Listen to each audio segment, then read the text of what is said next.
Hi everyone, it's Brittany here, and today I'm going to show you guys a page I'm working on. I made this little journal. I have a bunch of art journals, but I like to play with something that's not so, pressuring. So this is fun. I took 4 pages, every 4 pages in this magazine, and I glued them together just to make it kind of sturdy.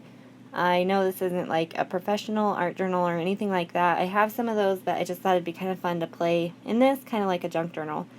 So anyways, I've already gone ahead and I painted this page with purple and white.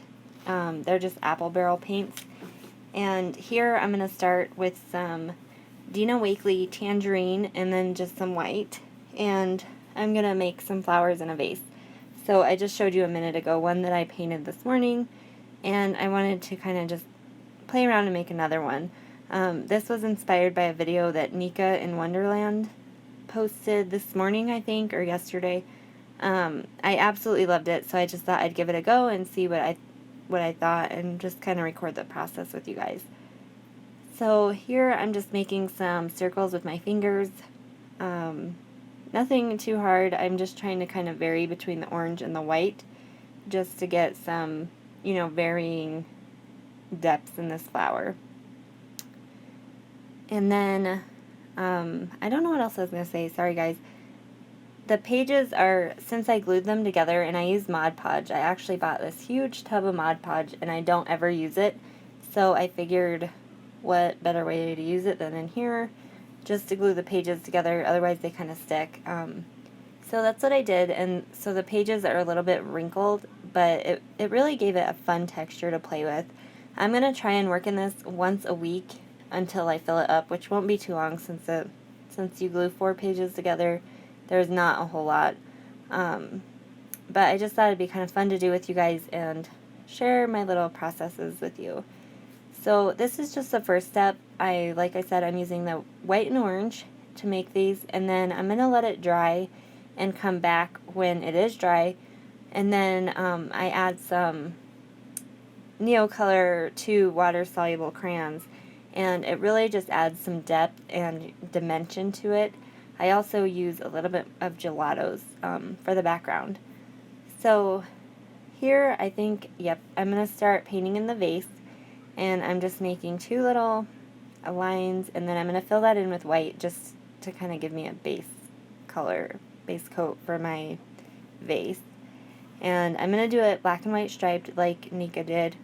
I don't know, there's something so whimsical about it, which I really just love with the black and white stripes. So there's the white, and it dried really quick. It's super hot here today. There I was showing you, that's just a cheap paint. I believe I got it at Michael's or Hobby Lobby. I think they're like $2 for these big ones, and for me it's totally practical. I don't really like to splurge on paints. I do have some of the Dina Wakley paints, and I love those, but I usually use them pretty sparingly just because, I'm not a real artist, so I can use the apple barrel paints, and if it's something I'm going to hang or something, obviously I'll use something a little bit better, but for this, it's perfect. So now I'm just going in and giving a second coat of white in between those stripes I painted.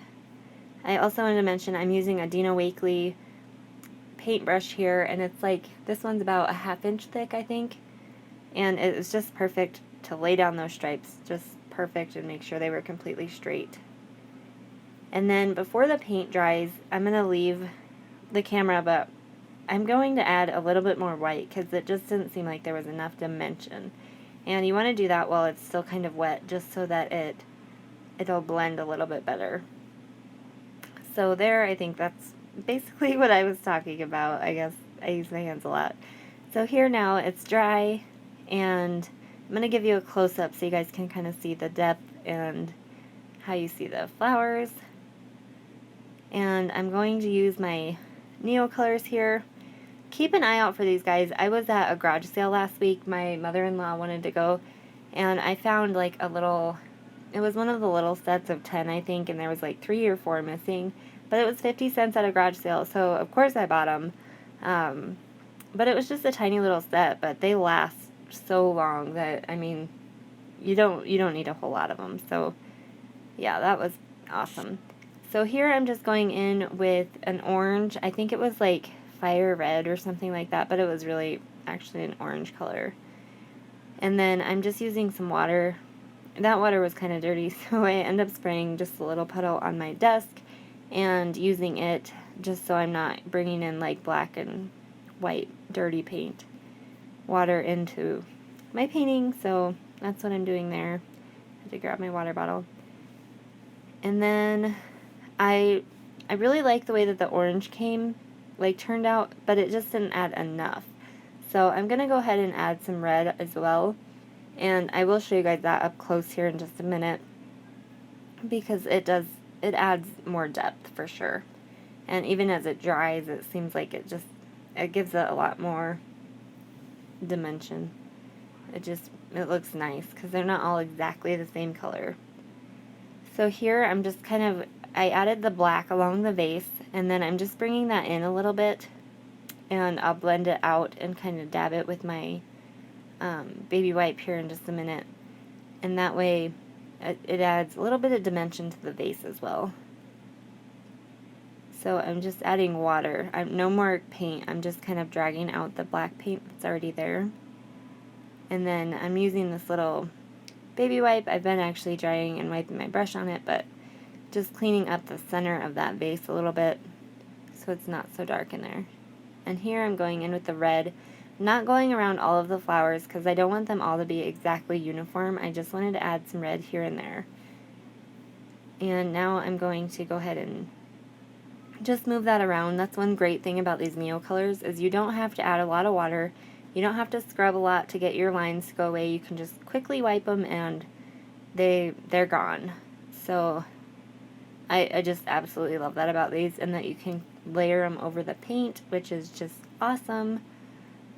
These are one of my go-to things every time I do anything. I love my Neocolors. So there you can kind of start to see it. It doesn't look as bright as it does in person, and I don't know why that is, but it's really pretty. So here I'm going to use this pink gelato, and I'm just going to kind of rub it into the background just to kind of lighten it up and bring a little bit more color into it. So I'm just taking a baby wipe and kind of wiping it around. It's not going to do a whole lot, but it is going to add a little bit of a pink tint, here and there. I'm keeping it pretty light. I don't want it to be perfect or anything like that, but here is my finished product. And I had to clean up a little bit there. But thank you guys so much for watching.